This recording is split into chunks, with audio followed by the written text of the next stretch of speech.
অল্প সময়ের মধ্যে চলে আসবেন, অল্প সময়ের মধ্যে আপনাদের আকাঙ্ক্ষিত মেহমানরা চলে আসবেন। এখন আমাদের সামনে আমাদের পুরা কুরিয়ার অভিভাবক যারা, আমাদের ধর্মীয় উপদেষ্টা যারা, আমাদের লিডার যারা, সম্মানিত স্থানীয় ইমামগণ আপনাদের সঙ্গে 2-1 মিনিটের ভিতরে শুভেচ্ছা বিনিময় করবেন। ওনারাও সবাই বিখ্যাত আলেম, বড় বড় আলেম। যেহেতু আমরা ওনাদেরকে সবসময় কাছে পাই, আগেও শুনতে পেরেছি, সামনেও শুনতে পারবো। এই জন্য যাদেরকে পাই না আজকের দিনে আমরা তাদের কাছ থেকেই বেশি শুনবো ইনশাআল্লাহ।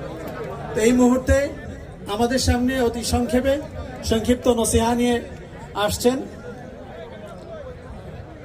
বিখ্যাত মুহাদ্দিস, প্রসিদ্ধ মুহাদ্দিস হযরতুল আল্লাম মুফতি রেজাউল করিম সাহেব, ইমাম ও খতিব পাজু মসজিদ, দক্ষিণ কোরিয়া। আমি মুহতারামকে অতি সংক্ষেপে 2-1 মিনিট আপনাদের সঙ্গে মত বিনিময় করার সবিনয় অনুরোধ।